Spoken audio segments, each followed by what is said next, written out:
2013 में आई एक movie the Conjuring तो आप सभी ने देखी ही होगी।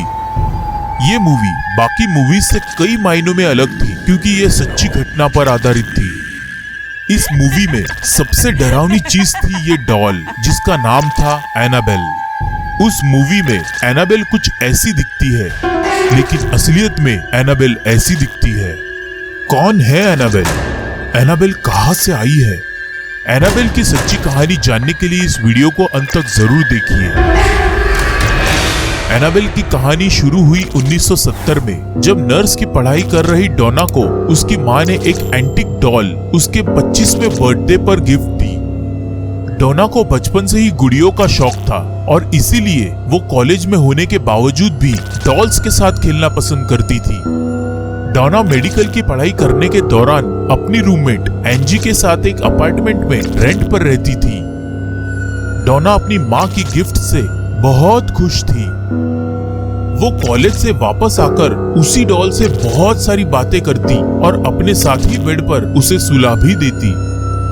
हमेशा की तरह एक दिन डोना ने कॉलेज जाने से पहले डॉल को अपने बेड पर रखा और कॉलेज चली गई। लेकिन जैसे ही वो वापस अपने रूम पर आई तो उसने देखा कि वो डॉल उसके बेड की बजाय उसके सोफे पर बैठी थी। डोना को ये बात बहुत अच्छे से याद थी कि उसने जाने से पहले उस डॉल को बेड पर रखा था, लेकिन वो डॉल बेड से उस सोफे पर कैसे आई ये बात उसे बहुत ज्यादा परेशान करने लगी। पहले दिन उसने इस बात को अनदेखा कर दिया, लेकिन उसके अगले दिन से वो डॉल हर रोज उस बेडरूम की बेड से आगे वाले हॉल में सोफे पर रहस्यमय तरीके से आ जाती थी। इस बात से डोना बहुत डर गई। उसने अपनी दोस्त एंजी से भी पूछा। इस बात पर एंजी ने कहा कि उसने भी ये नोटिस किया है कि वो डॉल अपने आप ही एक जगह से दूसरी जगह चली जाती है। वो दोनों गौर से इस डॉल के मूवमेंट्स पर ध्यान देने लगे। कॉलेज जाने से पहले वो दोनों जानबूझकर उस डॉल को किसी और कमरे में रखकर जाते और जब वो दोनों कॉलेज से घर आते तो वो डॉल वहां नहीं होती थी, बल्कि घर में ही किसी और जगह मिलती थी। एक दिन जब वो कॉलेज से वापस आए तो उन्होंने देखा कि उनके रूम में बहुत सारे पेपर्स पड़े थे जिन पर लिखा था हेल्प मी, और उन पेपर्स के पास वो डॉल पड़ी थी। वो दोनों ये सब देखकर बहुत ज्यादा डर गए। डोना जब उस डॉल के पास गई तो उसकी आंखें फटी की फटी रह गई। वो डॉल रो रही थी और उसकी आंखों से खून के आंसू निकल रहे थे। इस बात से वो दोनों बहुत ही ज्यादा डर गए और उन्होंने पैरानॉर्मल एक्सपर्ट्स को बुलाया। उस एक्सपर्ट ने उस डॉल को चेक करके बताया कि उस डॉल में एक मरी हुई लड़की की आत्मा का वास है।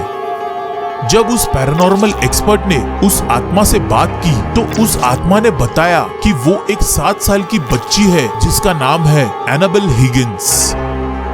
उससे और बात करने पर उसने ये बताया कि वो कई सालों पहले इसी जगह पर रहती थी जहां वो दोनों लड़कियां रहती है। एनाबेल ने ये भी कहा कि उसकी मौत सिर्फ 7 साल की उम्र में एक रोड एक्सीडेंट में हो गई थी।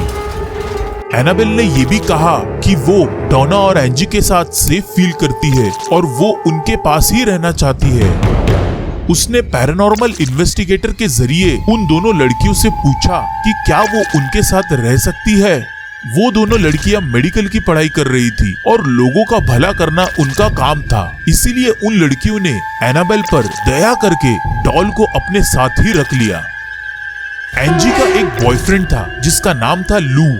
वो भी उनके साथ रहने के लिए आ गया और वो एक दूसरे कमरे में रहने लगा।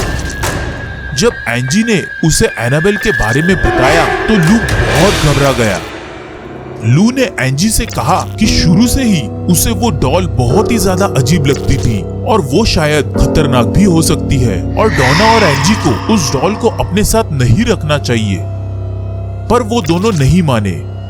इस बात से लू एनाबेल को खतरा लगने लगा कि ये उसे उन दोनों से अलग कर देगा। उसी रात सोते हुए जब लू की आंख खुली तो लू ने फील किया कि वो अपने शरीर को हिला नहीं पा रहा है।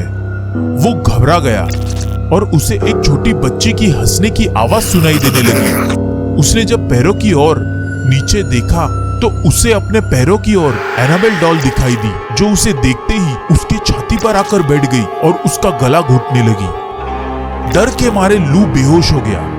अगले दिन जब उसे होश आया तो उसने देखा कि एनाबेल तो अपने रूम में ही है। उसे समझ ही नहीं आ रहा था कि रात को जो उसने अनुभव किया वो एक डरावना सपना था या हकीकत। एक दिन लू और एंजी घर में अकेले थे, तब उन्हें डोना के कमरे से अचानक बहुत जोर से कुछ गिरने की आवाज आई। उन्हें लगा कि उस अपार्टमेंट में शायद कोई चोर घुस आया है। लू दौड़कर डोना के रूम में गया, लेकिन वो रूम तो एकदम खाली था। वहां बस एनाबेल डॉल ही थी जो फर्श पर पड़ी थी। लू को एक छोटी लड़की की हंसने की आवाज सुनाई देने लगी। वो वही हंसी थी जो पिछली रात उसने अपने सपने में सुनी थी। उसे लगा कि उसके पीछे कोई है, लेकिन जब उसने पीछे मुड़कर देखा तो वहां कोई नहीं था। अचानक लू के सीने में बहुत तेज दर्द शुरू हुआ और जब उसने अपनी छाती को छुआ तो वहां से खून बह रहा था। फिर एंजी वहां पर आई और उसने देखा कि लू की बॉडी पर किसी के नोचने के निशान है।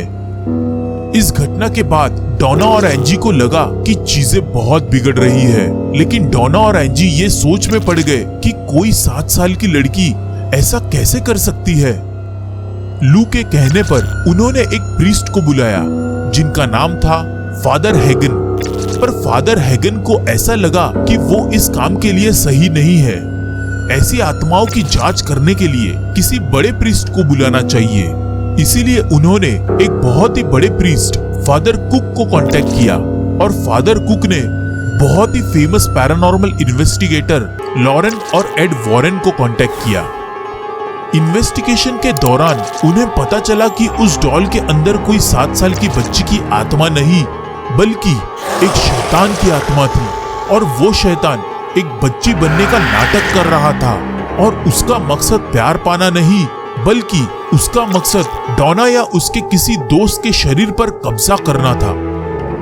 एड और लॉरेन ने ये कहा कि अगर वो उन्हें जल्द से जल्द नहीं बुलाते तो 1 या 2 हफ्ते में ही उन तीनों की मौत पक्की थी। ये जानने के बाद डोना, एंजी और लू बहुत ही ज्यादा घबरा गए और उन्होंने वो डॉल एड और लॉरेन के हवाले कर दी।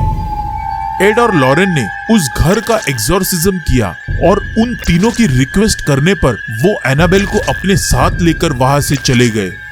उसके बाद उन तीनों के साथ ऐसी घटनाएं घटनी बंद हो गई।